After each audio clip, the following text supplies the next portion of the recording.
It is necessary for the recording of sound to convert the sound waves to corresponding changes in light. The sound waves produced by my voice are transmitted through the air to the microphone, where these sound waves are converted to changes in an electric current. These variations in the electric current are then amplified and used to control the light. This varying beam of light falling on the photoelectric cell produces variations in the electric current, which are directly proportional to the variations in the light beam. The sound track.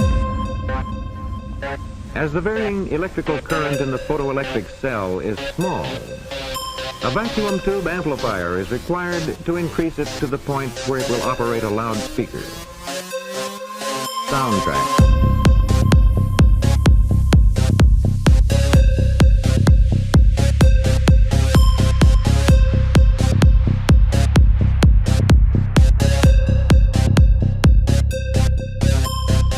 Welcome to the Occult Rejects.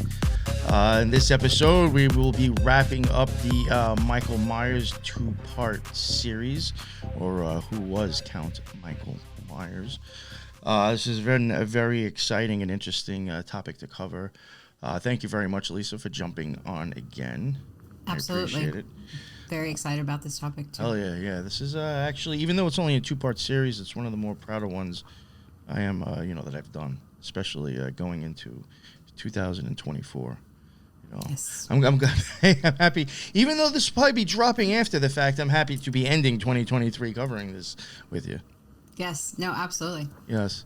I guess we'll get back kind of into the books. I was covering some of his books, and we were both, talking about stuff. And I'll finish off some of his books that I thought were worth mentioning and ones that were kind of like influential to other people. And then kind of get into, a couple of things that I think are worth noting or, opinions from other people. And then we'll get into the Atalanta book. And like I said, I do have, which I almost forgot about, I do have a couple of audios to play along with that as well as we go. So that should make it interesting.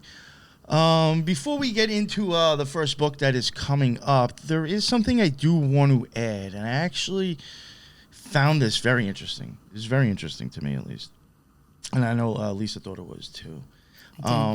This whole talk about like Rosicrucianism and Michael Myers, and there has been a lot of talk about Shakespeare possibly being Francis Bacon, possibly being multiple people, not being just one person. Could have been a conglomerate. There's theories on occultism. There's theories on ciphers. There's theories on, it pointing to Rosicrucian secrets, possibly this and that. All sorts of wild stuff when it comes to like Shakespeare and the Rosicrucians. And I was working on, it's going to be something that me, Lisa, and Jin cover, actually, on the Occult Rejects down the road. Start covering like certain occult bands, and I know Lisa happens to know a little bit about Syd Barrett and his past. So me and Jim are going to cover Syd Barrett because I do think he was an occultist, and I was looking into some of the stuff off of the first album that Pink Floyd was on. And in Astronomy Domain, they do start like listing off planet names or moons of Uranus. And I just thought that was interesting, and I started looking into that, and one of them was named Miranda. And Miranda is also designated as Uranus 5 or V. Was named after, and it was named after Miranda from William Shakespeare's play The Tempest. And she is the only female character to appear on stage. There is some speculation that Miranda, along with her husband Ferdinand, may be intended to represent Elizabeth Stewart and her new spouse Frederick V, who I was talking about earlier. Because The Tempest was originally performed for the court of Elizabeth's father, King James, in celebration of the marriage. I find that weird. Somebody that Myers was associated with, right, is possibly, a figure that Shakespeare based one of his characters off of. I don't know. That's very close. That's like degrees close. Yeah. And Michael Myers was an apologetic Rosicrucian. whatever they called it back then. Exactly. They made him out to seem like, he was, trying to apologize or support Promote, this secret society when these people were probably also part of it. Part of it, yeah. So I just thought that was like something worth noting. I wanted to mention that in the beginning so I didn't forget. It was just something random that I came across a few days ago for another episode. So... Like it's all connecting. Yeah, right. I was like it's all connecting. What? You're getting closer to connecting all the dots. I was like, this is weird. I was like, what's the odds of like coming back to this from looking into a Pink Floyd song? No, I mean I don't think the odds. I mean, I think it's pretty rare. Yeah. So. Or unless, like, again, how influential is all this stuff to us now? Agreed. Something to think about, I guess. And then we'll get into the book. First one I got up here. I mean, the name to try to even read it in its regular language. I'm not even going to bother, but it is quite lengthy in English, which I'll read out. And this was written in 1617, and the title can be translated as "Symbols of the Golden Table of the 12 Nations." That is, the festivals of Hermes or Mercury, celebrated by 12 heroes selected for their use, wisdom and authority in the art of alchemy, against, I don't even know, Polynix, or that adversary who for so many years have been boasting, injuring the virgin of chemistry with arguments as vicious as witty insults, to be confounded and disarmed, and restore the artists who have deserved well of her to their honor and fame. Again, I think somebody had said it. They probably did this because they just had the paper to write on, so they said, "Screw it! Like I'll just use the space." But like, I'm gonna be overly verbose with this. Yeah. I have the page. I don't want to waste the space. Give me the paper cost. I don't know. But like, holy crap! That's like how do you even like? Oh, did you read? Did you happen to read? Like, what the fuck? Yeah. No. Oh, that was a great book. The first fucking page is enough. Oh God. I was exhausted after the first just reading the cover. I had to take a nap. Next week. Yeah. All right, let me get into it. The book is a collection of 12 biographies of famous alchemists. I think this is interesting. From different nations and eras, such as Hermes Trismegistus, Maria the Jewess, somebody we mentioned before. I might screw up some of these names. I'm sorry. Avicina, Albertus Magnus, Roger Bacon, Michael Sendivogius. Yeah, Sendivogius.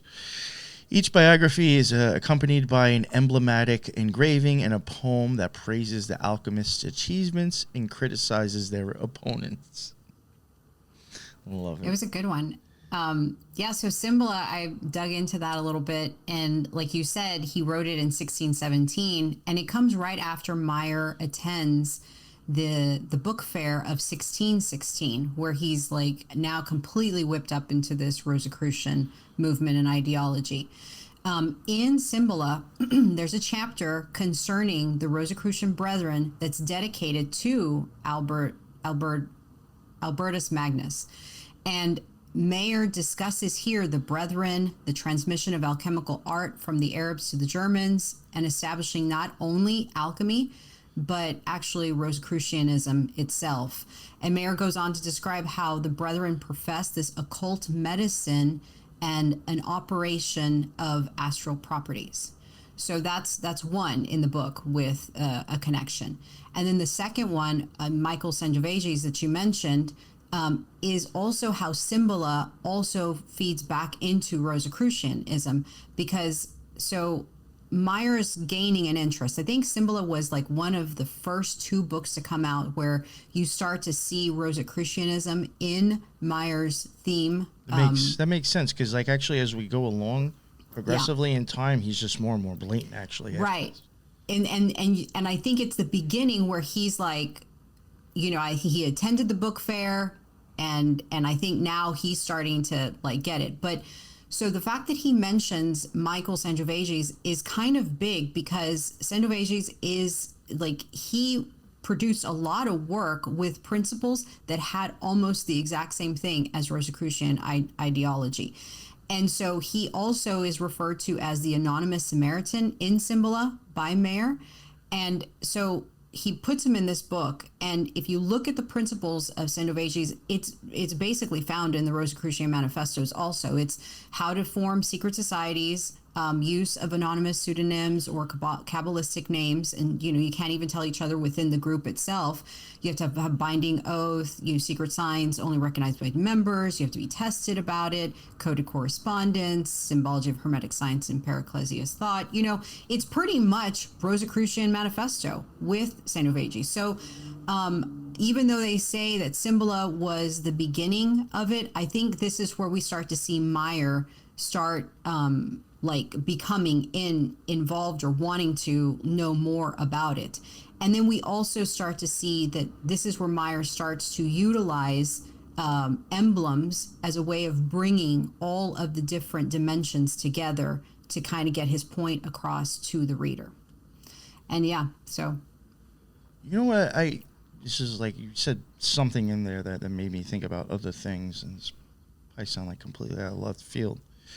But, all this, like, corresponding and letters and, like, keeping in contact with people, I find it interesting how, like, if people wanted to, if, let's say somebody was in the Ordo Templi Orientis, and they were looking to get into the Astrum Argentum. Now, there is a bunch of lineages out there, some harder to find than others, but there's plenty of them. And people always arguing about, like, oh, well, you really don't, you're not correct, or there's actually nobody who really was ever taught by Crowley. Like, there's no direct lineage to Crowley, so they'll argue this and that. But the one that the OTO will recognize, the only way you are getting in contact with them, even if you find them online, you have to mail a letter to a P.O. box in London. There is no email, first contact, nothing. You have to mail a letter. I find that interesting. It almost brings me back to, like, if you're, what they were doing back in the day for what they were seeking shit. They were sending letters out to people. You know what I'm saying? I don't know. It was part of like the initiation, right? Like, that's your first step through the threshold, is sending that letter then. And then everything kind of takes off from there. Is that kind of what you're saying? Yeah. That's interesting. So Sangiovese kind of had this whole, like, structure for a graded initiation. Like, he had steps as to how to, start off with the secret societies and kind of structure the initiate through into the secret society. Where it was kind of a different thing from Maier, because Maier was like, no, your hierarchical system should begin with nature. And that's where, you start and you integrate all of natural law, or not natural law, but all of nature and its hierarchy into like a secret society thing. Because he was still, alchemical minded, whereas these other people were like, no, we want private, societies. So that's interesting. But both of them, everybody was all about keeping it secret still, too. They didn't want just the laymen to know about this stuff. They wanted people who had learned eyes, so to speak. Well, Astrum Argentum, in my opinion, is very secretive. Go back to Michael Myers. Just a real quick thing I'll add to before Lisa has more to say.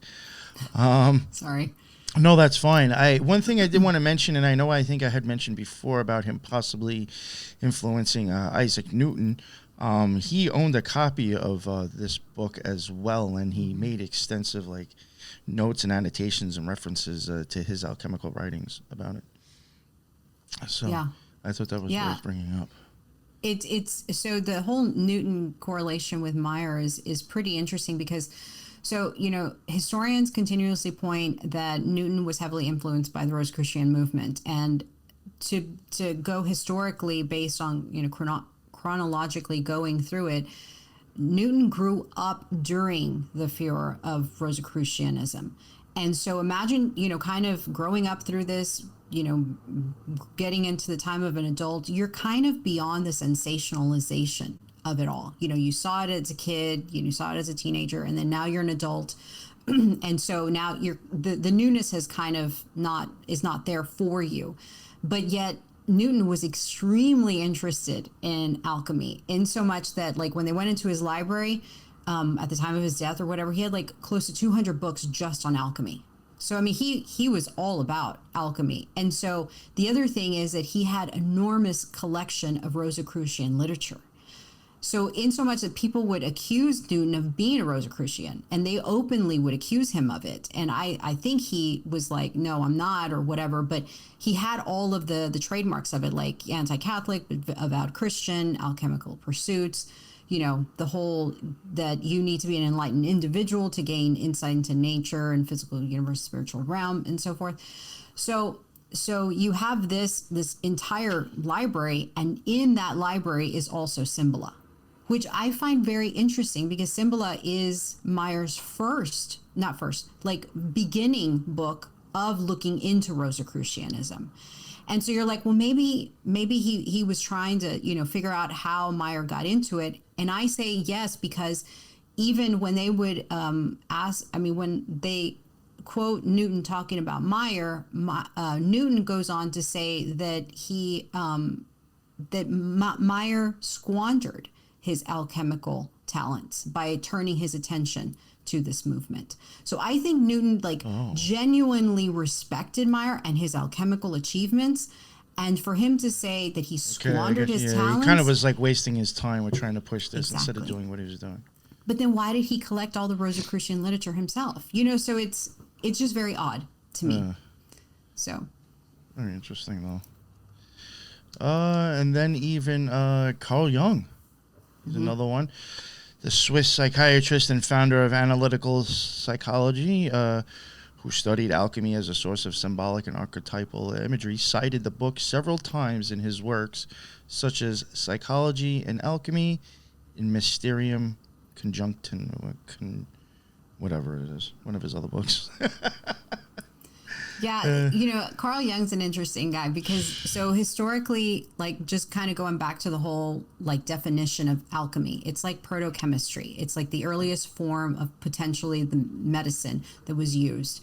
And so now alchemy is just used as like an old way of like making gold, or, you know, it turning base metals into something of value. And in other circles, it's a way towards spiritual enlightenment or spiritual growth, self-discovery. And this is kind of was the case with Carl Jung. And I think this is where it came about, was through Jung in the mid 20th century, in that spiritual alchemy was the central hypothesis of the collective unconscious as a way to understand the human psyche by focusing on the spiritual aspect of alchemy. But yet Jung seemed to have omitted everything else with alchemy that Maier was talking about, the practical part, the historical part. So it kind of led to a lot of misconceptions about alchemy into the 20th century, and it kind of permeates today. So if you look back at the historical origins of alchemy, it was never just about the spiritual aspect. He left out the other two. And Maier, just to kind of reiterate, Maier was more of the belief of a chimeric marriage between the practical, spiritual, and theoretical. So I think most of that whole spiritual alchemy comes from Jung. You know, something I did want to mention before, and I am wondering about Newton. I could be wrong, but when it comes to the Gnostic Mass, Francis Bacon, and who was the last guy I was just talking about? Jung? Yeah, Carl Jung. They're both Gnostic. They're both saints, and I do think that Isaac Newton might be as well. I mean, whatever. Could that just be by chance because they were occultists? Yeah, but it's just, again, it just seems more of a. I find that interesting. Because I even wonder myself, how much is the OTO influenced by Michael Myers or Crowley? Yeah, all right. That's and then, so that book, I mean, I thought that's impressive that even the fact, if you really do think about it, the fact that Michael Myers was even, that Isaac Newton was impressed by him. And he kept his book. I mean, and made, like you said, made notations. Like he was heavily notated. Apparently, Newton wrote all over the book. And like he's known as like, whatever, like a genius, to people. No, he's revered today in science circles. And another thing too that I did want to mention, and then we'll get on to it. That was right. I was trying to think of like a couple of things I missed mentioning before. You had mentioned about like all the stuff about him having all these books and stuff, and about the stuff he was into. He was also big into optics at one point too. Oh wow! With light wow. and optics and stuff. That's very interesting. Think about that as well. And keep talking about light alchemy. in the eye. Yeah, and the guy's an alchemist. He's into Michael Myers. He's into fucking light and stuff like that. I'm telling you. That's an interesting It's all connected. angle. Yeah. For sure. All right, and then on to the next. Examen fucorum pseudo-chimicorum, or whatever. It's a Latin title that means the examination of the false alchemists. And this was supposedly written in 1617 as well. The book is a critique of fraudulent practices and deceptions of some alchemists who claim to have the ability to perform projection, the transmutation of base metals into gold or silver using the philosopher's stone. I love it. I think it's just kind of actually funny. Maier exposes the tricks and methods used by pseudo-alchemists, such as hiding gold in double-bottom crucibles, using chemical reactions to produce false colors, and mixing metals with mercury or sulfur to create alloys that resemble gold or silver. He also defends the true alchemists who sought the spiritual and philosophical aspects of the art, as well as the natural secrets of nature. Maier's book is one of the earliest and most influential works on the detection and refutation of alchemical frauds. I love this one. I don't know why, funny. but I really do. I feel like he's just calling everybody, out and keeping, putting their hands to the fire, so to speak, right? And so I think we mentioned this on the last episode, and it's like Maier had basically kind of come out calling out these charlatans that they were not doing alchemy, and that if you ever did alchemy for the mere purposes of getting rich or making gold, it was unethical, the worst thing you could do. And even him and his predecessors did not consider these people alchemists at all. Because again, repeating it again, Maier, said the whole triad, the whole, spiritual, practical, theoretical dimensions had to be in order for it to be considered alchemy. But I wonder how much of this was based on during his time in England, when there was like a lot of charlatans going on. And I believe that Examen kind of points that out, that there were like numerous charlatans trying to basically do this. And I think he refers to them as leeches and hornets, and condemns them outright for fraudulently prostituting alchemy.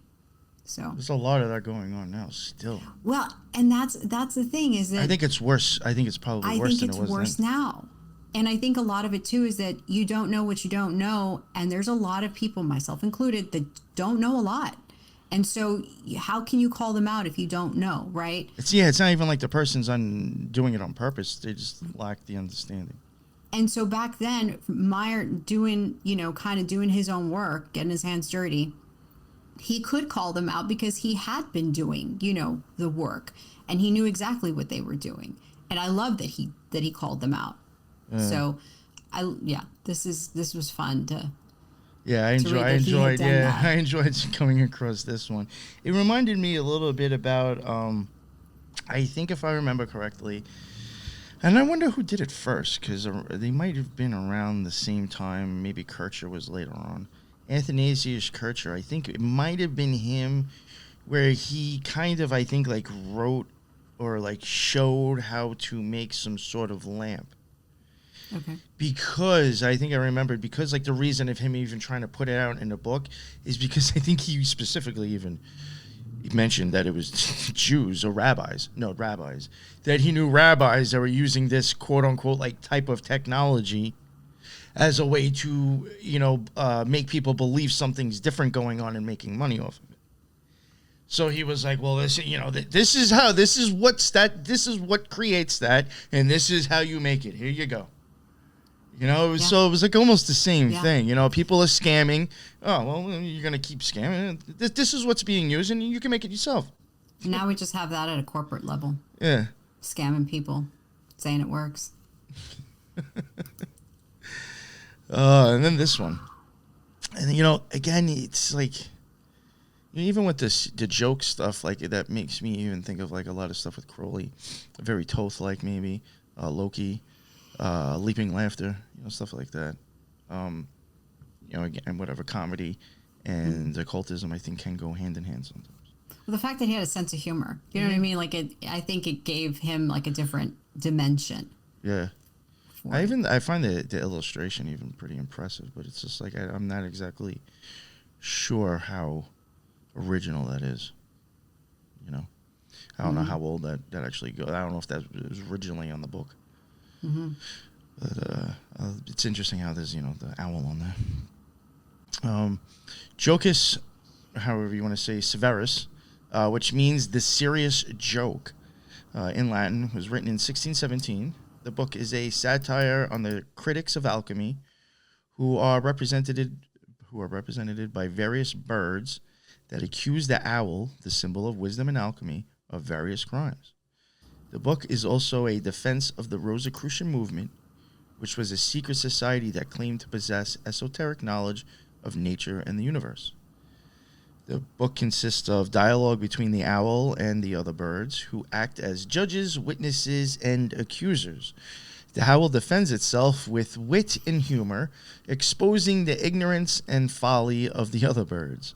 This book also contains a fold-out plate that depicts the avian characters in the story.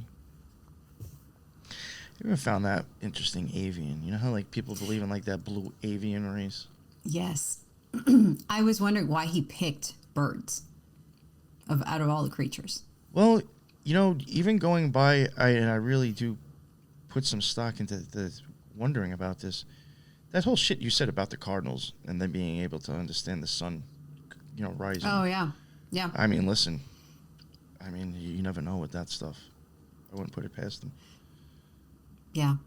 It's worth, I think it's, worth entertaining, that idea that they... Plus, you also have to think, like, in their world, there's also less of those. So, like, I could see how, like, a bird, like, in the animal world, in a way, could almost be looked as upon as a king. Because, like, you're up in a place that nobody else, like, that's your shit. Yeah. You go wherever the fuck you want because nobody else is going up there. You fly around wherever the fuck you want to go. It's total fun. It's just yours. You know what I'm saying? Yeah. And if you don't like it, you leave. And you can go. Yeah. And nobody tells you anything. Yeah, no, it's absolute it's like freedom in itself. Freedom. Yeah. Yeah. Exactly. Jocus Severus it was also one of the sources that inspired the creation of the chemical wedding of Christian Rosicrucius, a famous allegorical novel that is considered one of the founding documents of the Rosicrucian movement. Maier's first genuinely Rosicrucian work is the Jocus Severus. There is, in fact, a record of the Jocus Severus. Well, I find this interesting. I mean, this could be wrong, but this also, I think, makes you have to wonder how far back was he actually talking about this stuff. There is, in fact, a record of the Jocus Severus in a flyer produced for the Frankfurt Book Fair by Maier's publisher, Johann Theodor de Bry, and the date given at the head of the flyer is 1609. Could that provide evidence for Maier's even earlier interest with Rosicrucianism? Right. In the Jocus Severus, Maier tells us that, and this is just like something I'm adding. Some people thought this might have meant something. Tells us that the hydraulic organs simply do not compare with the voice of the nightingale. Some say that he may have heard the rare water-powered instrument erected by Solomon de Cow in the royal garden, and perhaps he was not impressed by its sound. And that's something to look into. I didn't know they existed until I saw it on Instagram. I was like, what the hell is that? There were things, I think, either people had doorbells or it was like a thing to know if somebody walked into your home or your shop back in the day. It was literally like a thing that caused water to flow through pipes, and it would sound like birds chirping like crazy inside your house. Oh, wow. Yeah, it's insane. So I'm assuming that's probably something they're talking about, you know? Yeah. That reminds me of some of like certain pottery in South America that they make to sound identical to the call of different birds or animals. So that reminds me of that. The Jocus publication, they indicated, a lot of scholars are indicating that it serves as a marker as serendipitous for both Maier and the Rosicrucian influence, because that year Maier was supposed to leave for Prague and he was supposed to travel abroad, but he ended up like becoming sick with fever or something. I think they call it melancholic fever. People call it depression today, I think. And so he ends up staying in Germany, right? And so we know this because Jocus was published in Frankfurt in September of 1617. And he is basically living in an area that sits right next to the actual publisher that would publish the manifestos, which I found very, very odd that you're located right there next to it. And so the other thing is that Maier is still in Germany the year before in 1616, and that's when he went to the book fair. And apparently the way that it reads is that he had heard of the Rosicrucian movement back in England, but he thought it was just gossip. Like he thought it wasn't real. And it wasn't until he read the manifestos from the publisher or even at the book fair that his opinion completely changed. And that's when he just sets off on, absolute support. So so that's kind of like a mark on Maier's timeline. It's just, I mean, it got published. That's a good way to see it. I mean, the book did get published in Germany. It's proof right there. Yeah. All right, then into the next one. Tripus aureus. How do you say that? That was published in 1618. That was another thing. Like, what did this guy do? Like 3 books in 1 year or 2? I know. Right. So I mean, it would almost make sense. Maybe was that book really done in 1609? Maybe did he just touch it up or add to it or just reprint it again? Oh, I see what you're saying. Right, but that was the inception of it, was 1609. Yeah. Maybe he wasn't like fully like having to write that whole book in that same time. Well, even so, I think he had belief systems that the Rosicrucian movement already was putting out, but he himself had not crystallized, right? And so when he reads this, he's like, this is exactly what I've been trying to say. And then that was the catalyst to all his other work. All right, this one, Tripus or whatever, or aureus, was published in 1618, and it contains 3 alchemical texts: the 12 Kings of Basil Valentine, Thomas Norton's Ordinal of Alchemy, which I think is from 1477, and the Testament of Kremer. The 12 Keys of Basil Valentine, this alchemical book is attributed to the figure of Basil Valentine and was first published in 1599. It presented a sequence of alchemical operations encoded allegorically in words to which images have been added. Maier's Latin edition in Tripus aureus contains woodcut illustrations for 12 keys for the first time. These were engraved by Matthias Marian, if I'm saying his name correctly, person I mentioned earlier, who was a Swiss-born engraver who worked in Frankfurt for most of his career, where he also ran a publishing house. He was a member of the patrician Basil Marian family. So, again, like, this is why I kind of wanted to maybe look into him and, like, people like Robert Flood. Because it's like, they were known for these drawings, but, like, I don't know, this guy might have, like, some interesting background and past, too. No, I think or so. Family connections, Look how much you dug up just with Maier's. You know what I mean? And how much that led to different connections. The Tripus, I think it was pretty much the outline of like Maier's motivation behind all of his work. And he believed in secrecy. He couldn't put the alchemy information just right out there, so he had to find a way around it. And the way he found a way around it was through these emblem books.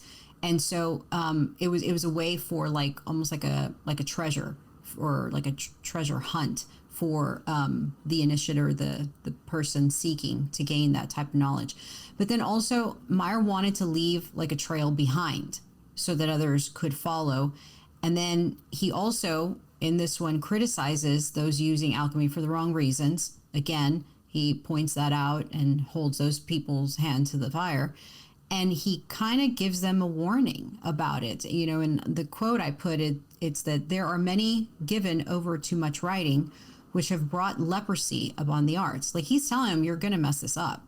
You're totally going to pollute it and corrupt it and make it into something it's not. Which I found to be, I thought that was pretty symbolic for him to say something like that.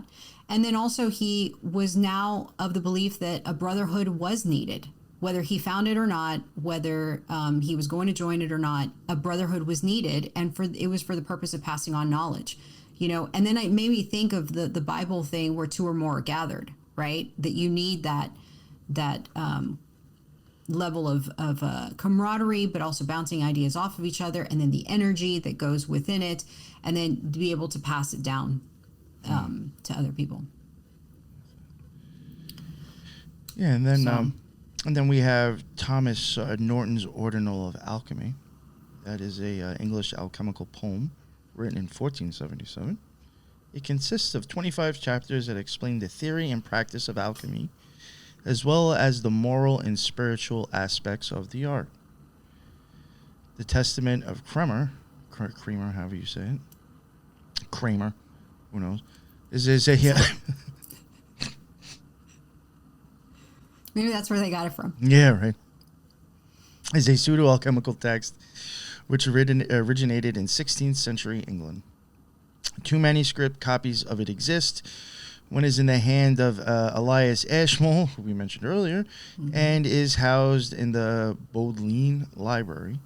The other is a French translation in the Wellcome Collection, dated to around 1675. Maier's transcription is the earliest extant copy of the text. The author calls himself John Kramer, Abbot of Westminster. According to the text, he lived at the time of King Edward III. However, there was really no such abbot on the rolls of Westminster. The medieval origins of the document are, speculated. Maier translated the text from English into Latin, and it was published for the first time in his 1618 volume. Kramer's text was also published in Museum Hermeticum, which is 1625, and later in Arthur Edward White's Hermetic Museum. Myers warns his readers in this book, too. I think this is worth mentioning. Either the meaning of the author or the letter of his writings is deceitful. Be on your guard, therefore. Everywhere a serpent lurks among the flowers. Yet scorn not a friend who spoke as plainly as he might. Beneath the shadowy foliage of words is concealed the golden fruit of truth. Tripus was reprinted several times and translated into different languages. It was also included in the, like I mentioned before, the Museum Hermeticum, a collection of alchemical texts published in 1625. Yeah, the volume was dedicated by Michael Maier to the Frankfurt city physician Johann Hartmann. I find that interesting. He dedicated to a doctor. Yeah. Dedication includes a Greek poem about the tripod of the god Vulcan, who was a god who was highly esteemed by alchemists. And Sir Isaac Newton owned a copy of this as well. See? Yeah. Yeah. Septimana Philosophica, or the Philosophical Week, is a book about alchemy written. Is a book about alchemy, and it was written in 1620. It is a dialogue between King Solomon of Israel, Queen Sheba of Arabia, and Hiram of Tyre, who explore the secrets of nature from minerals to humans. The book contains engravings that illustrate their discussions and reveal alchemical symbols. Solomon, Sheba, and Hiram makes me think of like even with the Masons and Hiram Abiff. Yeah. Discuss the secrets of the universe. Over 6 days of the week, the seventh being Sabbath day, they investigate the nature of the universe from mineral to man. Under vegetable life, the rose is described. White and red, the colors for silver and gold. And in quotations, this is, the center of the rose is green, an emblem of the green lion, which philosophers know well. So that was something. The whole passage of the rose, I think one of them, Maier, talks about how he compares the rose to the mandala, and that the rose is an allegory for philosophy. And you see the rose pop up a lot, and I think we discussed this in the whole Vision and the Voice, how the rose, is... See, like another reason why I say sometimes I questions the stories about him that we know of. Yes, maybe he was with some woman named Rose, but could he be using her name or that word constantly for another reason? Yeah. And you're like it's coded. Yes. And it means something else. And that's the whole basis of all this. Everything was coded. Everything, that... it could have been allegory. Like he was like, I was going through my Rosicrucian era. Exactly. And not only that, but it's like the rose itself appears like a lot in... like just random words, like it doesn't even correlate. It's inserted in the phrase or whatever, so it makes you almost think it's a coded word. And so, yeah, that's interesting that the whole rose thing pops up. Another thing that we'll talk about later, and there's an emblem or whatever that it talks about how the rose itself is influential to others. I even think that could even go back to eyeball symbolism. I agree. The opening and closing. I agree. Yeah. I mean, even the whole thing with depending, if you can prick yourself and bleed. You're going back into your eyeball, closer to like the nerve. You're gonna hit your vitreous humor. Right. It has blood in it. This is very interesting stuff. Exactly. Yeah, and I think Rosicrucian, Rosie Cross. Yeah. All that comes from that, doesn't it? Yeah, something's up with that. Maier's book also inspired some modern artists and writers, such as Jorge Luis. You know how you say that? Yeah, Jorge Luis Borges. Yes, thank you. Yeah. Mm-hmm. And who mentioned it in his short story, The Immortal. Interesting name.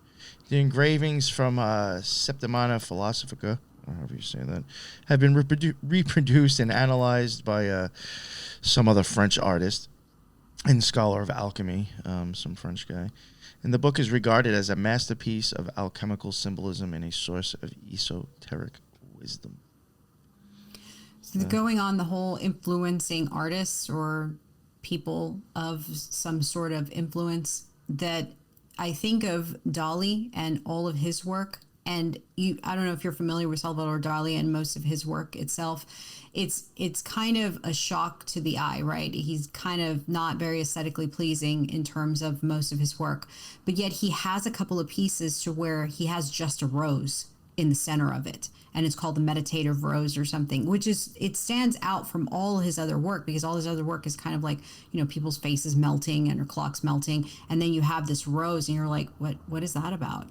And it stands out among all the stuff. And I think he also inserts the rose under other forms of media, and so it goes to show how the rose itself starts to appear. And I believe that Dali was also associated with the people that were of these types of belief systems. Just thought I'd mention that. Well, and one thing I do want to also say too, obviously with this topic, it's better off watching it.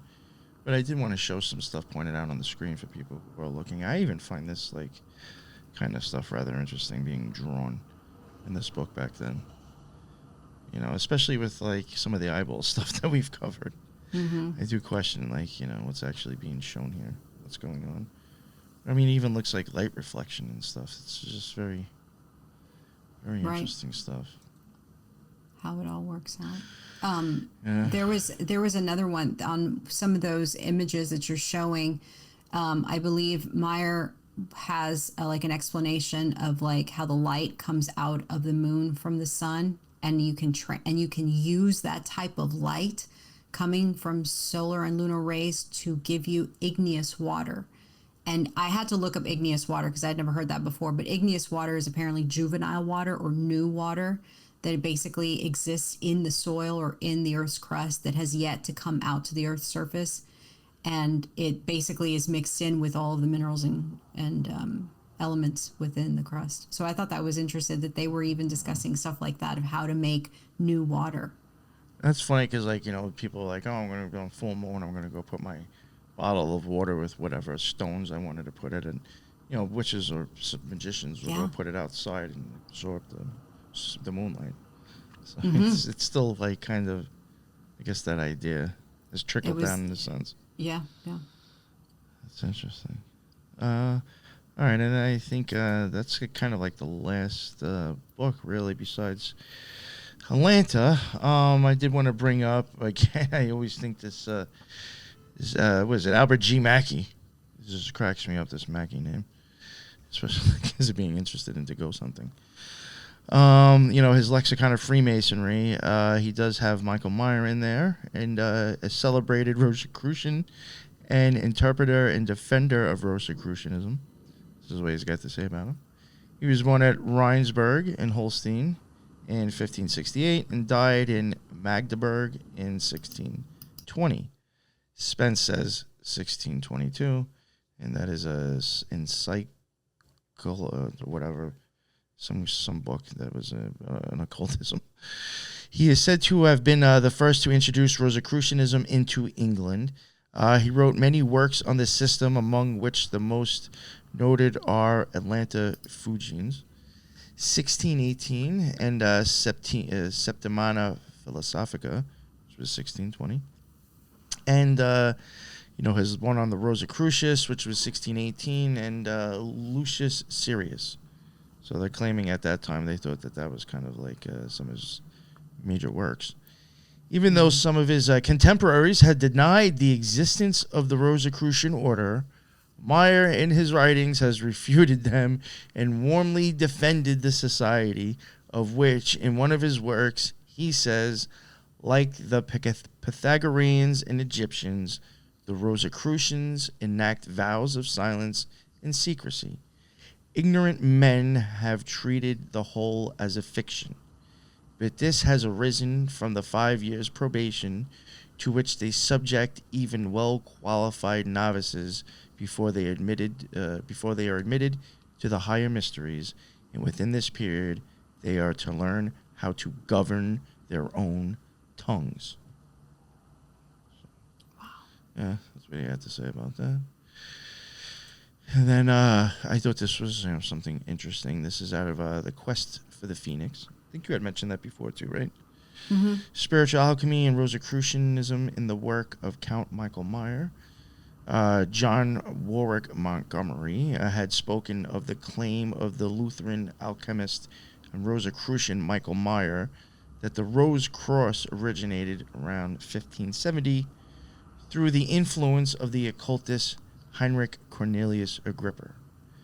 Maier's opinion on the matter, when consulting his Silentium post-clamors, like we mentioned before, he defends the existence of the fraternity on the grounds that similar secret societies have existed in the past amongst wise men of many nations, including the Druids of Britain, the Brahmins of India, and priests of Egypt. Yeah.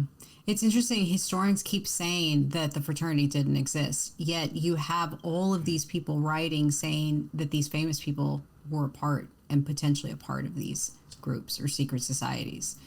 And I think Maier wanted to be a part of it. I think that's also another thing. And I think towards the end, especially with the Quest for the Phoenix and then other scholars, he had become obsessed with reaching the 18th step of his alchemical ladder, and he couldn't reach it. And I think towards the end of it, he said that he needed the brotherhood to reach that 18th step. So. Mm-hmm. And then here, I have a couple other things I thought were worth mentioning. This comes from his Arcanissima. Is that how you said it? You said it best. Mm-hmm. Arcanissima. Arcanissima, yes. Arcanissima. The belief that Maier refers when arguing for the compatibility of the ancient writers with Christian teaching. It is not likely that the ancient poets attributed so much adultery, homicide, incest, and crimes to their gods out of some innate wickedness or gratuitous mockery, nor that they might make sport with gods or men, nor indeed that they might themselves propagate enormous crimes of that kind by the example of the gods, but rather in order that they might show these gods to be fictitious and imaginary, in symbols and emblems of an occult art hidden to the common people but known to themselves, the one referring to the eye, the other to the mind, lest, moreover, they might appear to publicly produce empty names of worthless riddles. Each fictitious god was given a quasi-divine function and power of nature. They ascribed diverse parents to these gods, but notwithstanding they professed one god in all of them. Maier gives the opinion on the contemporary conception of emblems and that they speak not to the corporal eye, but to the mind, or to the intellect and its divine nature. He believed this would show that the hieroglyphic emblems of the Egyptians were indeed chemical and did not refer either to gods or to historical personages, or whatever you say that. So, I mean, right there, I think, like, something that I've been saying myself. I was going to say, you've kind of been saying that for a while now. Me and Headless have been saying that for a while. These stories is like an idea got, like, misunderstood. Well, I think that was their attempt to kind of not personify, but to kind of give, like, a color to what they were trying to talk about by putting it in something that you could understand as like a planet or as a god, and people just took it and ran with that and said, no, it's an actual god. And I think it got bastardized. I think the meaning got morphed.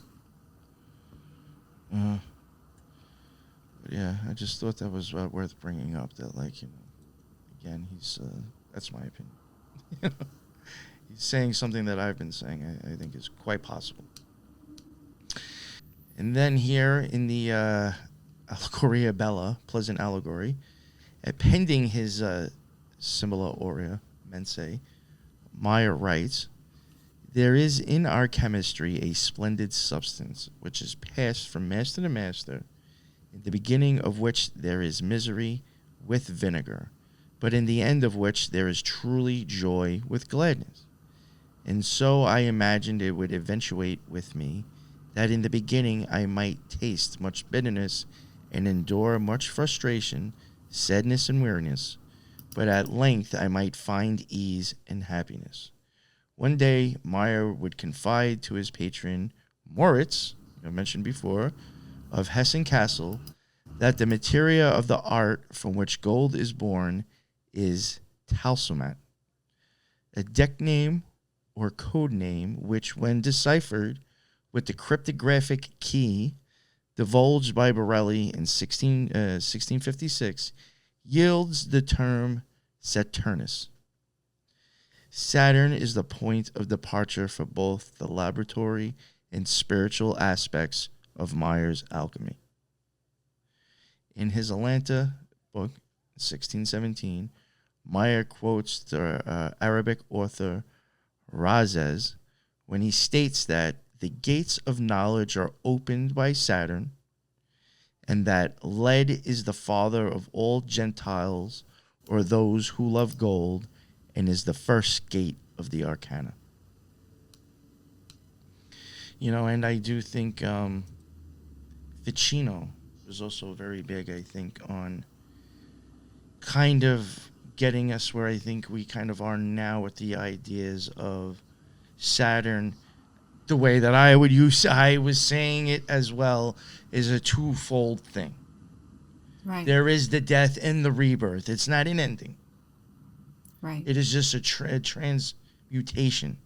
That is like, you know, when the alchemy really starts becoming real. Yeah. Well, and it's based on that whole theory of one of the laws of thermodynamics. Energy can neither be created nor destroyed. It can only be changed. So, Yes. yeah.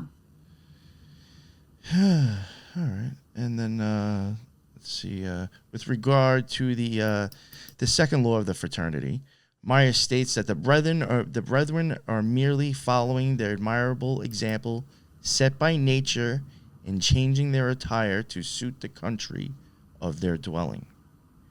For just as the chameleon changes its color to suit its surroundings, or the fur of certain hares become white in the winter, a thing that Maier actually observed himself supposedly in Lithuania, so the brethren are compelled to alter their appearance for the sake of their own safety.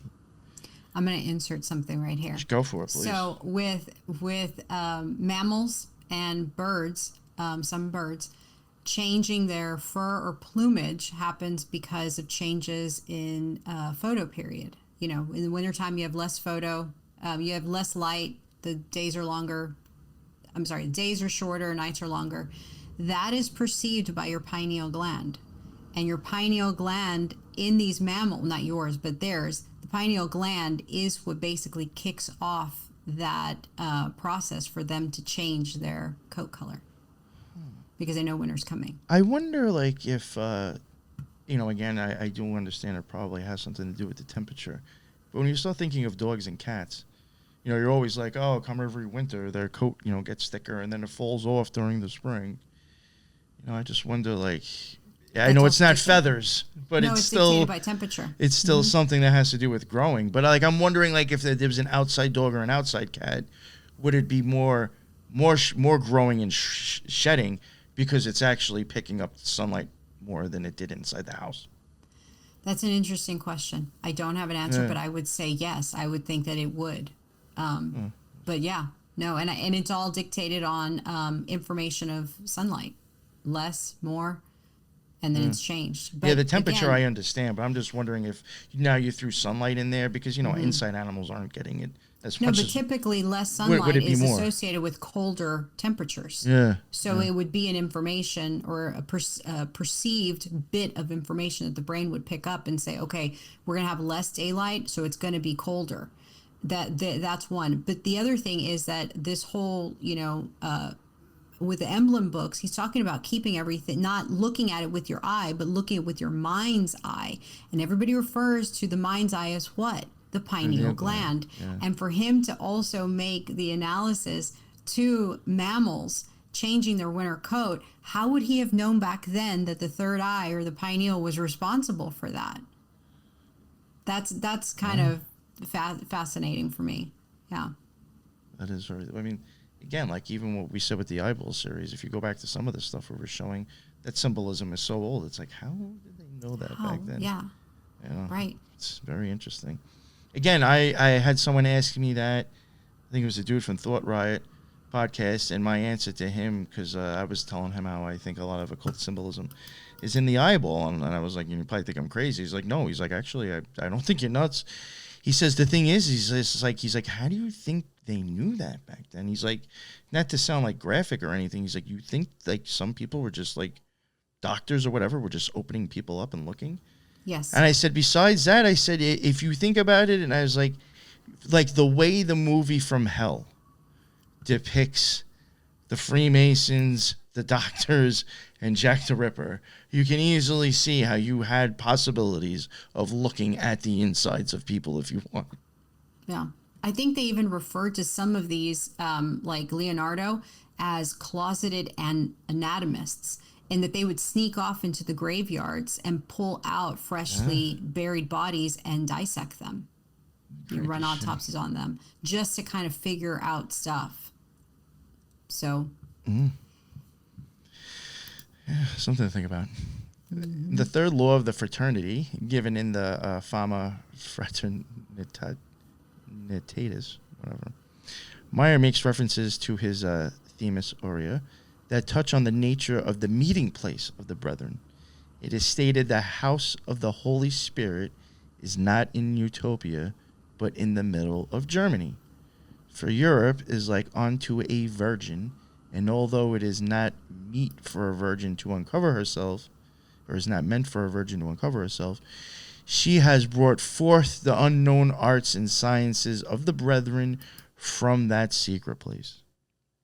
In this way, Maier relates the rise of the occult sciences in Germany to a miraculous virgin birth, an allegorical means of depicting the late Renaissance in Germany. That's So interesting. yeah, I just think that's very interesting to mention that there's a lot of occultism when it comes to Germany.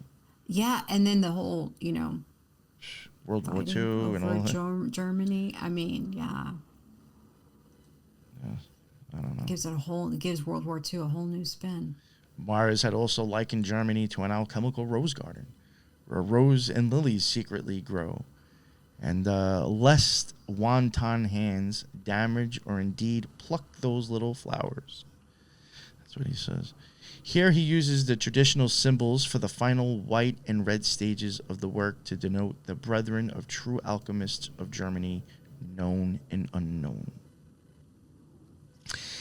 Themis Aura, he also he says that although he cannot divulge the time or place of the fraternity's meetings, nevertheless, he once saw a place he imagined to be the house of the Holy Spirit.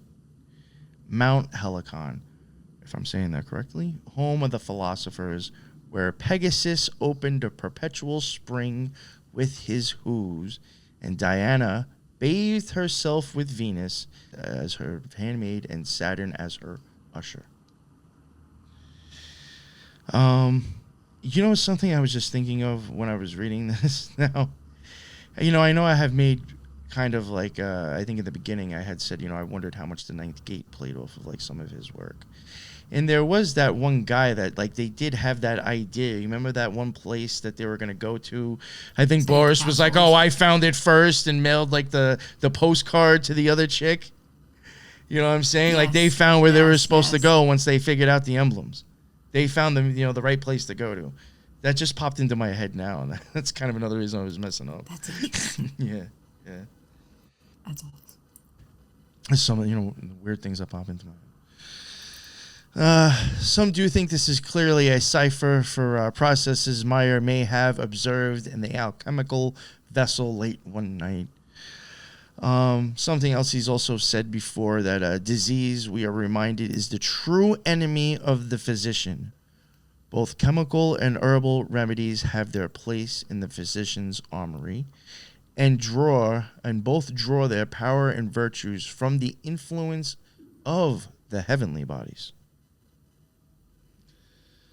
I like that. Yeah. It almost made when I read that what you put, it almost made me think of dis-ease, like not being at ease, and that you would need these remedies to put you back into that state of homeostasis, right? To where you're back in. And again, in speaking to the whole coded language that Maier, basically created all upon his own. And I believe that most of his stuff was written, with anagrams and ciphers and to be decoded and what have you. So. Yeah, I definitely think, there was definitely ciphers with his stuff. Now we'll get into the book finally. Atalanta Fugiens. Now this, I don't know how do you say the fugues? How do you even Fugues. Mm-hmm. Yeah, were arranged in 3 voices symbolizing the philosopher's stone, the pursuing adept, and obstacles in his way. As Florin G. Callion writes, Atalanta Fugiens is an emblem book with an alchemy theme by Michael Maier, published by Johann Theodor de Bry and Oppenheim in 1617. It consists of 50 discourses with illustrations by Matthias Merian, each of which is accompanied by an epigrammatic verse, prose, and a musical fugue. The book is considered an early example of multimedia, as it incorporates music, images, poetry, and prose together in one piece. The fugues were arranged in 3 voices symbolizing the philosopher's stone and the pursuing adept and obstacles in his way. The book was a most amazing book, as it incorporated 50 emblems with epigram and a discourse, but extending the concept of an emblem book by incorporating 50 pieces of music called the fugues or canons. And that was very impressive back in the day. Yeah. The title page of the book depicts various scenes from Greek mythology related to golden apples. The preface contains a dissertation upon ancient music and narrates the Greek myth of Atalanta and Hippomenes. Each of the 50 discourses contains a detailed copper-plated engraving by Matthias Merian, an epigram in verse set to music in the form of a figure for 3 voices, an epigram in German, and a Latin verse with an accompanying discourse. 40 of the 50 fugues are based on compositions by John Farmer, who I couldn't find much about. Interesting, yeah. So the Atalanta Fugiens is quoted as being designed to stimulate all the senses, which we're going to pretty much see here in a minute. And it guides the reader towards a goal, which reminded me of the never-ending story, right? The kid's reading the story and he's going on this journey, but he's going on there's an end goal to it.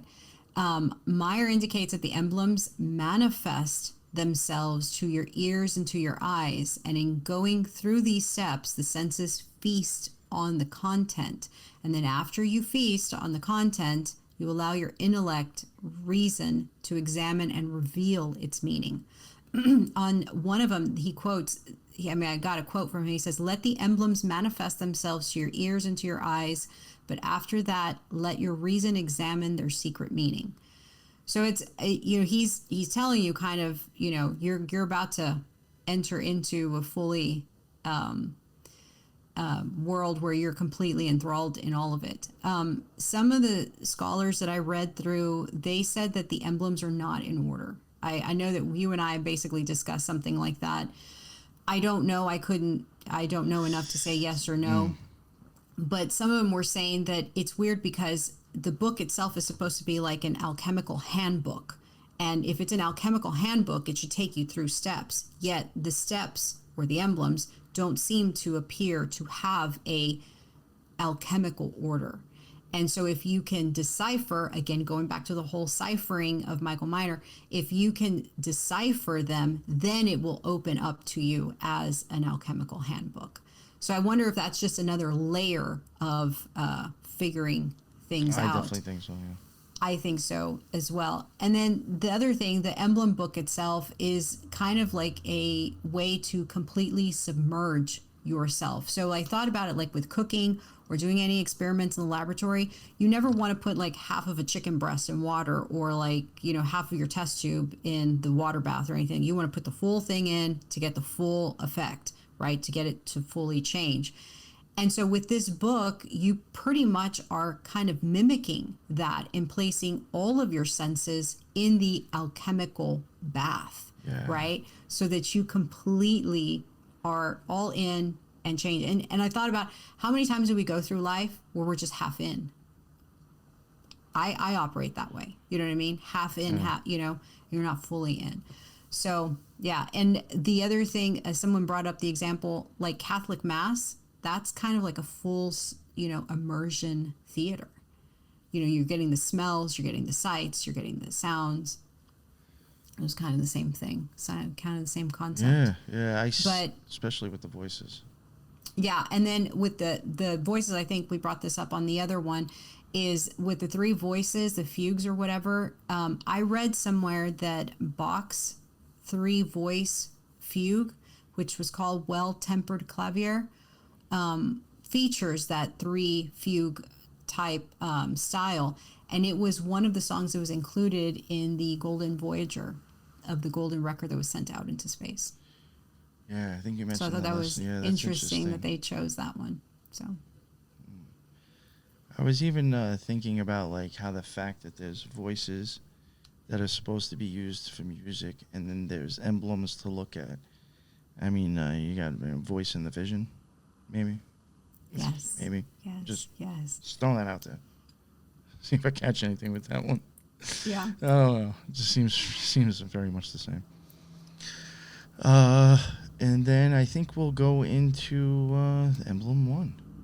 All right, and here we'll get into the first emblem. This is emblem 1.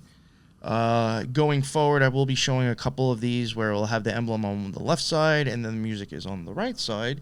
And some of the stuff that is listed on there you can see up on the screen as well.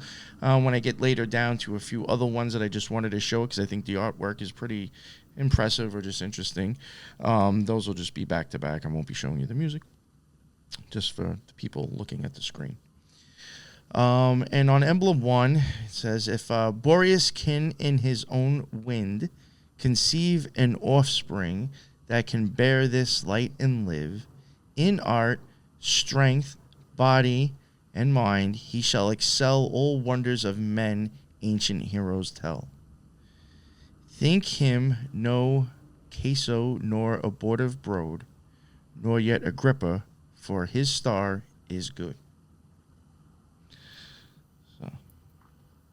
There, Dr. Chaitau, the one that we had discussed about how she took these emblems and kind of did a little bit of analysis, not a little bit, she did a lot of analysis on it. I kind of took this, not translation, but how she kind of interpreted it from her. And so the emblem itself has, sulfur is carried by Mercury, and sulfur is a soul and Mercury is a spirit. One carries the other. So this is a level of chemically. So what she indicated was that this emblem itself has layers to it. And so that would be one layer would be chemically sulfur and Mercury. Physically, we see that the embryo, soon to be born to light, gives you the potential for, perfection in alchemical process. Arrhythmically, you have the root of a cube, and the cube itself is a square. And then and then musically, you have I'm going to get this wrong, but diapason, which is an interval of 2 octaves, which is a 15th. And this is, based on Pythagorean harmonics and the tetractys. Where you have a double octave and, like from one music note to the next. So you have now the math layer to it. And then astronomically, you have the center of the planets, Jupiter, Saturn, and Mars. So when you're looking at this, it's just not, like, oh, wow, they went and drew all this. It has several layers to it itself. Yes. And I think Maier also indicates you look at it and you see allegory, but don't perceive it as allegory, even though allegory is going to be how you decipher it. Look at it with all of those layers in mind, and interpret it that way. Yes. That's a very good way to say it, actually. Sounds confusing, but, Completely. There was some stuff that it does say here also under the emblem, the wind carried him in his belly. There are some things that will be on the screen that I may not be reading, just to cut down on some of the stuff. Was there anything else you wanted to say before I moved on to? Okay, yeah. All right, and then the music. Here is, I think this might be like the Castlevania style I was talking about. That's what it reminded me of. This is some of the music for Emblem 1. This isn't the voices. I'll play one of those at the end. Here we go.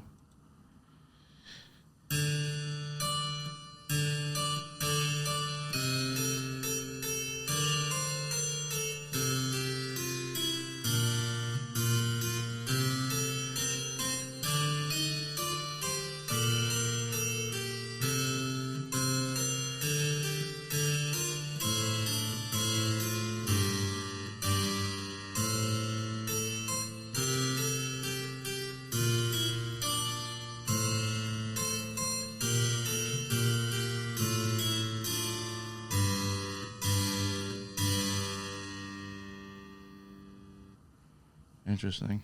Very interesting. Yeah, and that was, I think, like the whole thing. I don't know if the other ones I might cut off a little bit earlier, but I think that's about as long as it was supposed to be. So that's some interesting shit, right? I think so. Yeah. Well, like you said in the first episode, this is the first thing of multimedia that I've ever come across. And, you know, I didn't, unfortunately, it was really, I don't know why I did it like that in my notes, but I mentioned it in the beginning, and I should have probably gone back and taken the notes and brought them back to this episode. But in the first one, I do mention in one part where I think it specifies, too, that, like, when these people are singing or making the music, they're even supposed to be positioned in certain ways. So, I mean, there is a whole, you know, I did briefly mention something he said like that. So there is even all that you have to start mixing into the whole process. It could be very, that's a very lot. complex. Yes. Yeah, it's almost a play like. It's theater. I mean, and you think about these rituals with the Mass, at least Catholic Mass that I've attended, and it's all the same thing. You have these placements, everything. Magic in theory and practice, Crowley basically says that if you do a ritual like a play, that's like the most, you know, best way to do it. Yeah. All right, so Emblem 2 we got here. I'm not even going to try to pronounce what all that stuff says, but it's saying in English, the earth is his nurse. And then epigram 2 for it. Romulus pressed the hearse from the wolf, but the udders of the goat Jupiter, and the fact that the tides were present. What wonder, tender, wises in trails. And then this last word, I don't know if this is like a problem in translation or if it's actually supposed to be like that, but it's like capital PROL and then the number 1, capital S, dot, and then the word erit with a question mark. I tried it multiple times, and I was like, I keep getting this when I toss it into, you know, the converter. So, I don't know. I have no idea if that's supposed to be some code word or what, or you know, am I just retarded?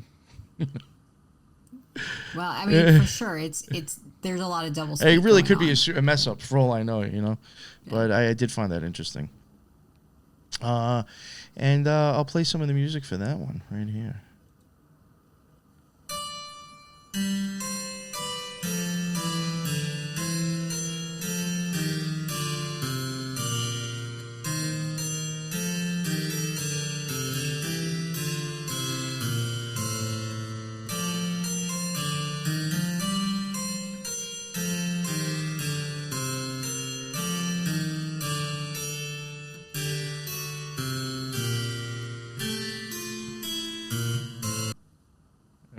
That was enough. A lot of his stuff too, which is I ended up, I think, like jumping down to other ones to use. I did notice always start off with that ding and then goes into something else, and I'm like, that's got to be for a reason. I think so too. Starting off with a specific type of note like that. Right. Just something. Just my 2 cents. When everything has a meaning, that has to have meaning as well. Right? Yeah. Epigram 3, we got whosoever thou lovest should be kept away from the dogmas, lest thou shouldest be desolate, as an example which may help, draw to all, and do you see, woman, wiping the stains from the cloths, as he usually does, with hot water, which he adds. To imitate him, You will not be so frustrated in your art, for it washes away the black dregs of the coyote. That was a whole lot right there, but so yeah, we have that one, and then epigram 4 we got here. I just thought that art was actually kind of interesting as well. There would be not so many people in the world now if the first sister is not given to the conjugal brother. Therefore, if you please, unite 2 offspring from each parent, so that they may be woman in the mosque Toro. This is very weird stuff. Very incestuous feel. Yeah. Yeah. Give Philothesia nectaris goblets of liquid to both, and love will give birth to fertile hope. It's very weird. I actually wanted to include this one because I did think that was actually kind of weird. Yeah. You know. Wow. Yeah. Emblem 5. Put a toad to the woman's breast that she may suckle him till she die, and he become gross with her milk. Yeah. The toad is placed on the chest of a female frost. It is likely a baby drinking from a cup of milk. It grows and is emptied into a larger tuber through the udders, and the woman gave up her sick life. Then you will make yourself a noble medicine, and the virus that flees from the human heart and relieves the pain. Remember how I was even saying there was something that came up yesterday that I was saying, I can't remember what show it was, if it was like Creep Show or some like, I don't know, whatever, some cheesy show that had like different weird topics every episode. You remember how I was saying that there was one where like some lady had pus growing out of her, but she was also like one of the town whores, but she had like pus pockets on her chest, and somehow like they found out that like if the men or whoever, I think the Spanish flu was going around, that if they actually drank her pus, they would become immune to it, or you know, they wouldn't get sick. Yes. Yeah. And that's kind of that. I think we had discussed this, that the pus itself, which sounds gross, is it has antibodies in it. And if you were to somehow purify it or whatever, you could use that as a way to protect yourself from whatever pathogen is in there. And I think also we talked about Edward Jenner, who's the inventor of vaccines, and that he saw milkmaids with clean faces, and they were the only pretty ones in the town. And he wondered why, when everyone else was afflicted with smallpox and had the scarring of the smallpox. So he thought, oh, well, let me go investigate it. And it turns out that cowpox is similar to smallpox. And milkmaids were coming in contact with cowpox and therefore would not get infected with smallpox. So that was involved. That was involved in the whole thing that I was just talking about too. Yeah, so they did a whole play on the whole thing. That's really cool. And yeah, and Edward Jenner injected his kids with his first vaccine. Wow, and it was like so screwed up because, what'd you call it, a milkmaid, right? Mm-hmm. What was that actually, like back in the day? I don't like. It was the women that would go and collect milk from the dairy farms. Because like maybe they like the weird ending. This is so screwed up. Is that this lady, she was a prostitute, but like I think she was also a milkmaid at one point, or she was like going around as a milkmaid or whatever, trying to, spread this stuff and just give it out to people. She wasn't trying to charge for it, and she also had like a son with somebody that like ran off because like nobody wanted to admit that they were with a prostitute or whatever or something. She ends up finally like getting to her son and finding her son, and because I guess of like how he was brought up, so like radically thinking as a child, he finally, him and his mother, I think, give a hug or whatever, and like she mentioned something about like, I'm gonna take care of you, we're gonna be fine, we're gonna go whatever, and I think she mentioned something about a milkmaid, and he's like, Mom, you're a milkmaid, and she's like, yeah, and the motherfucker killed her. He stabbed her. He had like something on her and just killed his own mother right there. Oh wow. Like, nope, like basically because that was considered trash back then. I was like, yo, that's wow. Weird. That made me think. So some of these, you have to get a cow pregnant in order for her to release milk, right? Well, when the cow is pregnant, obviously she has the offspring, and the males end up becoming either ornery, they're not very good to work with or anything like that, but they're not really considered high value because you want more females. So these male babies from these dairy cows are only used for milk, kind of get into this weird situation and are, difficult to deal with. So the kid finding out his mom's a milkmaid is like, yeah. Well, I turns. was like, we That's just watched interesting. the child at Tiferet slay the whore or half whore and move up the tree. Man. Yeah, I was like, you got the cow in there, you got the prostitute, the child at Tiferet. You're gonna come across both of those going up. Who writes those shows? That's why I think a lot of horror and murder, hence Michael Myers, is a lot of occult symbolism, actually.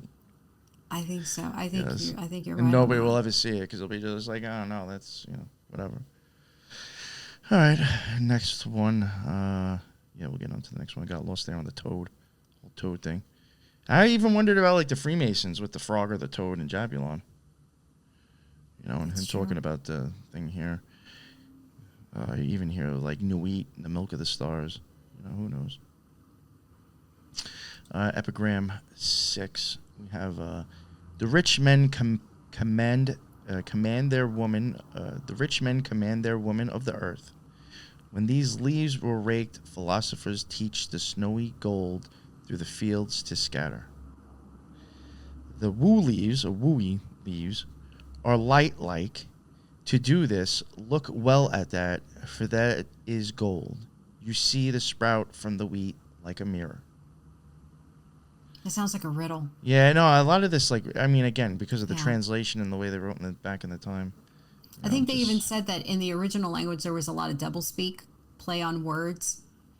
So I wonder how much got lost in the translation as well. Yes.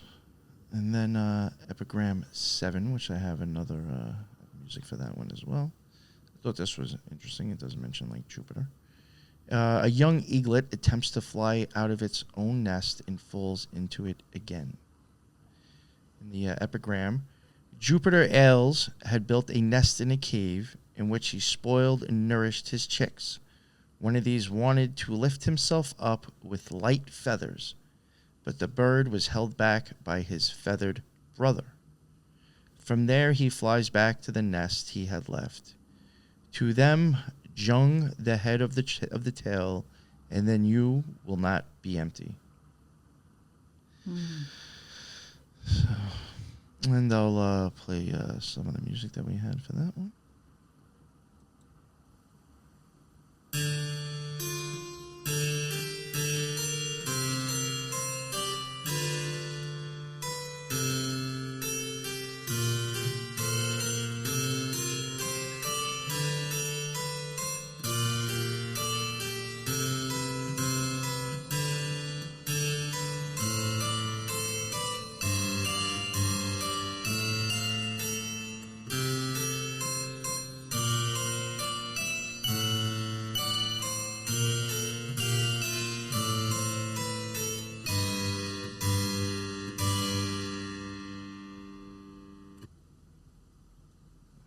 Again, like it has that same one note at the beginning, right? Yeah. We'll move on to the next one. That will be, we got emblem 14 and emblem 16, and this is where I'm writing a lot less, showing both. Emblem 14, I kind of liked the Ouroboros. Thought this was interesting. This is the dragon that devours his tail, Tayle. That's just the way they spelt it then. And supposedly on the bottom, it says, hunger taught Polypus his flesh to eat, and man with appetite to treat. The hungry dragon feeding on his tail, his fainting soul relieves, which else would fail? Hold him to hard meat, till himself he do eat and devour, kill and revive anew. And then we do have, I thought the online one was pretty cool. We got one emblem 16. One lion has wings, the other none. The lion, prince of beasts, in might and sway, fights without fear, and scorns to run away. Give him a spouse with wings of his own race, to mount him with herself from place to place. But he immoved stands and nulls her force by emblem to demonstrate nature's course. Even like, in a way, in a sense, it almost even sounds like kind of like mounting the beast, in a sense. The Scarlet Whore, the Whore of Babylon, mounting the beast. And that one we will play the music for as well.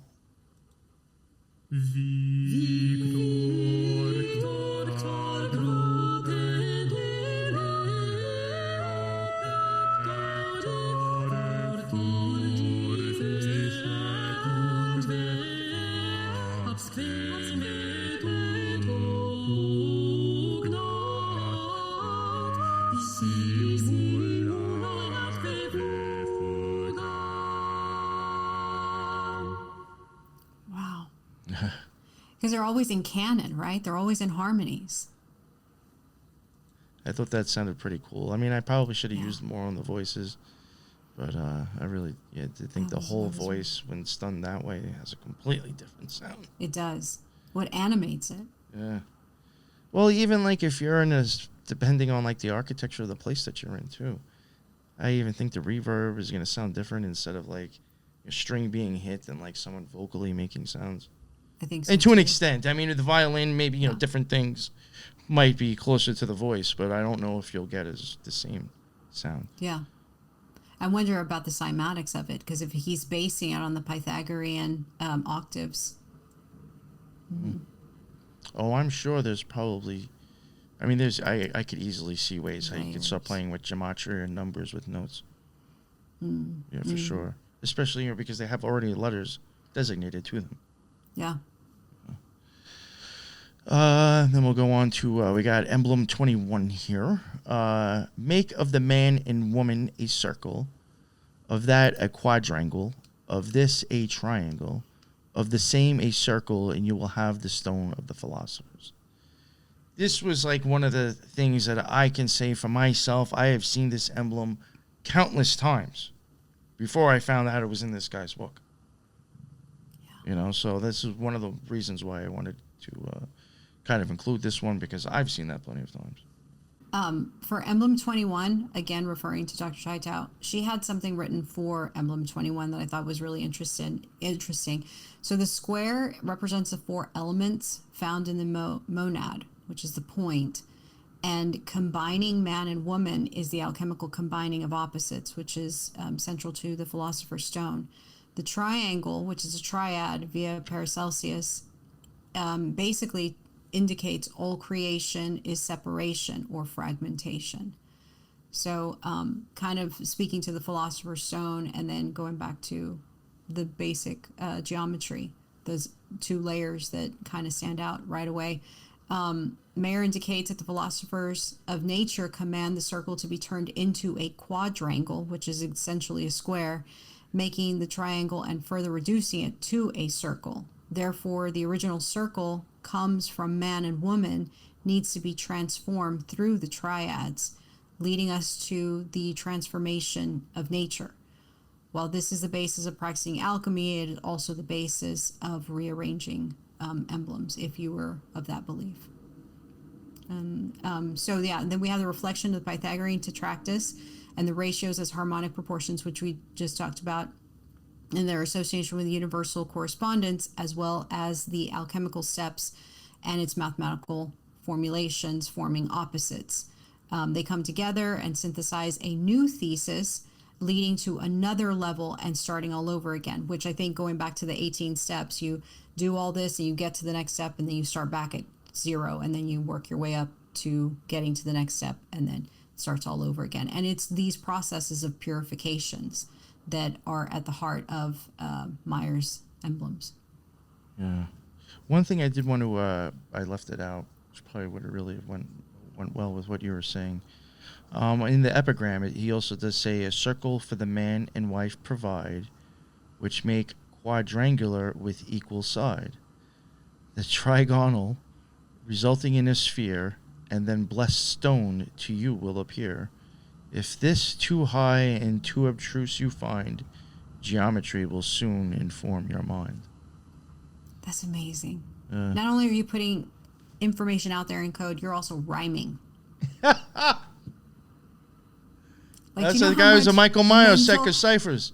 Mental That's capacity what is I was talking about in with ICP. Michael Myers was dropping bars already. Damn. Fuck. That's a lot. I'd have been done. After the emblem book, I'm done. That's all my brain can do for the rest of my life. Oh, God. And then this one, Emblem 28. You know, I don't know why, but, like, this very much makes me think of The Unforgiven and, like, Metallica's King Nothing smashed together. Oh. Especially because, like, that guy was, like, right. carving, like, the window out inside the wall. In the Unforgiven. Yeah. Yeah. It was just really, I don't know why. I'm probably totally off. Maybe that's where they got the inspiration from. Who knows? Emblem 28. The king is sitting in a vaporous bath and is freed from the black gall by the physician Patriot. The epigram says, Prince Dunich, armed with the lion's strength, grew melancholic and morose at length. Farout is sent for to contrive a cure, who by a vaporous bath does health assure, which means by frequent use wrought good effect, and his distempers wholly did correct. So, found that one interesting as well. And again, like a lot of the other ones I just covered at the end, again, I just thought the art was interesting. The one on the right I have even seen prior to even knowing that it was in this book as well. To really cover this book, I'm not even going to, like Lisa was saying before, I do agree. You probably have to figure out the emblems in a specific way. Again, even if you just want to go off, my idea, I do think it's quite possible the Ninth Gate might be talking about this book. There was something up with figuring out the right drawings, at least. Who knows? Yes. Is there different copies that have different drawings? I have no idea with this guy. But, is there something at least with the illustrations? There has to be a specific understanding of the way it goes in order. Who knows? But, I do think there is something up with that. But, basically what I'm getting at is that I was not here to actually try to decode and figure out this book. Right. I just think it's Yeah. very important that maybe people who are interested in occultism, maybe to see where influences came from that we, see now in magic and occultism. I do think there's a very good chance that this guy was extremely influential, especially with stuff that we see now. I would agree. And what I was even saying with a lot of the art too, I think this book would be interesting, not, for people to start practicing stuff, but even to see oh, wow, I might have seen this portrayed somewhere on something that I've seen as supposedly Freemason, but now I'm seeing it in a book here, Right. You might be surprised at some of the art that Matthias Marion did back then for this guy. You've seen multiple times and had Somewhere no idea. else. Yeah, and had no idea. Especially if you might have seen maybe that picture in an actual Masonic book. It doesn't, they could have been pulled from here. Well, it's like you said, I've seen the emblem 21 over and over and over. I never knew the source, the primary source of it. Never. I just knew that it was a picture that was, put out there quite often. Yeah. So. But yeah, that was, I think, just the whole idea and giving people, I guess, also the music. You have a book here that had the emblems, it had all the stuff that you're supposed to read, all this music that goes along with it. I think that is pretty wild for the times. And that was an occultist, and he was involved and associated with a lot of interesting and important people. Rosicrucianism all around the guy. Important people all around him. And like you said in the first episode, he was the reason why Rosicrucian spread through Western Europe, especially the alchemical part. Yeah, where Moritz was at. Yeah. Yep. Right. So that is who was Count Michael Myers. He was an alchemist, wrote a bunch of books, talked about the Rosicrucians, talked about shysters, and made some multimedia in the process, and dropped a few bars in there. He was rhyming. Yeah, he was. Awesome. Oh man, thank you very much, Lisa, for jumping on and doing this Absolutely. with me. I had a ball. It was a really good topic. I was really proud to cover this. Like I I said, learned so much with this one. yeah, for sure, and came across a lot of other people that I'm sure we will cover at some point. Like I know I keep saying Robert Flood and Ficino and Matherius, but those three I definitely would like to get to at some point, because I think they're all interesting characters around this whole time of like occult renaissance and deep thinkers that are very influential to today. Right. Again, like I even think Ficino, it's obvious with him. I think he's very, heavily influenced. Like I was saying even before, the idea of Saturn when it comes to occultism and ceremonial magic. Obviously I think Myers was just as much in his own ways. If not more. Yeah. So that is the end of this one. And again, thank you very much for spending the time. For the people who are listening, I do highly suggest to watch the video. Not telling you to go back, so you go check the video, and get another click on YouTube. But for people who listened, I think it's much more of a better experience if you check out the video. It's all slides as we're talking. It's complete submersion. Yes. I had the music and the it's an emblems. alchemical experience. Yes, it was an alchemical experience. Fuck. All right. Well, that's the end of another Occult Rejects. And until the next one, everybody be well. Later.